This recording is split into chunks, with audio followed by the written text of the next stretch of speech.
बलूचिस्तान में हालिया हिंसा और पीओके को लेकर भारत और पाकिस्तान के बीच बढ़ती बयानबाजी ने नए सवाल खड़े कर दिए हैं। क्या इन दोनों मुद्दों के बीच कोई गहरा कनेक्शन है? क्या पाकिस्तान को वाकई डर है कि अगर उसने पीओके पर कोई कदम नहीं उठाया तो बलूचिस्तान उसके हाथ से निकल सकता है? क्या भारत की चुप्पी के पीछे कोई रणनीति छुपी है, या फिर ये सिर्फ एक संयोग है कि जब जब पीओके का मुद्दा गरमाया है तब तब बलूचिस्तान में हिंसा बढ़ी है?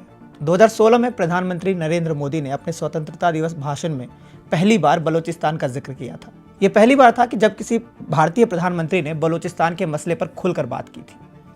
क्या ये पाकिस्तान के लिए एक संकेत था कि अगर वो कश्मीर को लेकर अपनी रणनीति नहीं बदलेगा तो उसे बलूचिस्तान में भी मुश्किलों का सामना करना पड़ सकता है? या ये एक सिर्फ मानवीय बयान था जिसमें वहां हो रहे कथित मानव अधिकार उल्लंघनों को लेकर बात कही गई थी? इसके बाद से भारतीय नेताओं के कई बयान सामने आए जो पीओके को लेकर पाकिस्तान के लिए लगातार दबाव बनाते नजर आए। गृह मंत्री अमित शाह ने 2024 में कहा था कि पीओके हमारा था और हमेशा हमारा रहेगा। रक्षा मंत्री राजनाथ सिंह ने भी 2024 में कहा था कि पीओके खुद भारत में शामिल होना चाहता है, वहाँ के लोग भारत में शामिल होना चाहते हैं। क्या ये बयान महज चुनावी रणनीति थी या फिर इसके पीछे कोई रणनीतिक सोच थी? क्या ये पाकिस्तान के लिए एक संदेश था कि अगर वो पीओके पर अड़ा रहेगा तो उसे अपने अंदरूनी मामलों में और भी अधिक अस्थिरता का सामना करना पड़ सकता है? दूसरी ओर पाकिस्तान ने कई बार भारत पर बलोच विद्रोहियों का समर्थन करने का आरोप लगाया। 2016 में कुलभूषण जाधव की गिरफ्तारी के बाद पाकिस्तान ने दावा किया था कि वह रॉ एजेंट है और बलूचिस्तान में भारत की ओर से हस्तक्षेप कर रहे हैं।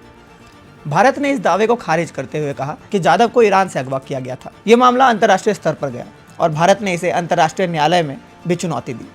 लेकिन सवाल वही कि अगर भारत बलूचिस्तान में सक्रिय नहीं है तो पाकिस्तान बार बार ये आरोप क्यों लगाता है? क्या ये पाकिस्तान की अपनी नाकामयाबी को छुपाने का तरीका है या फिर इसमें कुछ सच्चाई भी है? मार्च 2024 में बलोच लिबरेशन आर्मी यानी कि बीएलए ने जफर एक्सप्रेस ट्रेन को हाईजैक कर लिया, जिसमें कई मौतें भी हुई। पाकिस्तान ने तुरंत भारत पर आरोप मढ़ दिया, लेकिन कोई भी ठोस सबूत पेश नहीं हुआ। ये पहली बार नहीं था जब पाकिस्तान ने भारत पर आरोप लगाए थे। लेकिन अगर भारत बलोच विद्रोहियों का समर्थन नहीं दे रहा तो बीएलए के हमले बढ़ क्यों रहे हैं? क्या ये पाकिस्तान की अपनी विफलताओं का नतीजा है या फिर इसमें बाहरी तत्वों की भी कोई भूमिका है? भारत ने कभी भी सार्वजनिक रूप से बलूचिस्तान में किसी भी प्रकार के इन्वॉल्वमेंट को स्वीकार नहीं किया है, लेकिन कुछ घटनाएं इस दिशा में सोचने पर मजबूर करती हैं। 2016 में पीएम मोदी का बलूचिस्तान का जिक्र, फिर बलोच नेताओं को भारत में वीज़ा देने की पेशकश और पाकिस्तान के बलूचिस्तान में मानवाधिकार उल्लंघनों को इंटरनेशनल फोरम पर उठाना।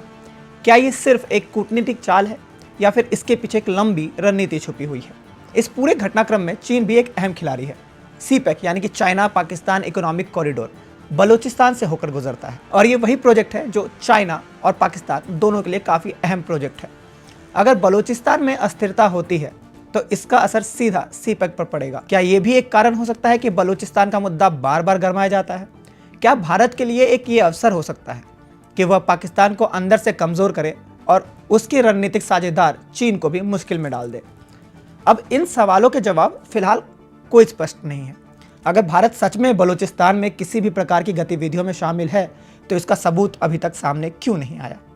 अगर पाकिस्तान का दावा सही है तो वो अंतर्राष्ट्रीय मंचों पर इसे साबित क्यों नहीं कर सकता?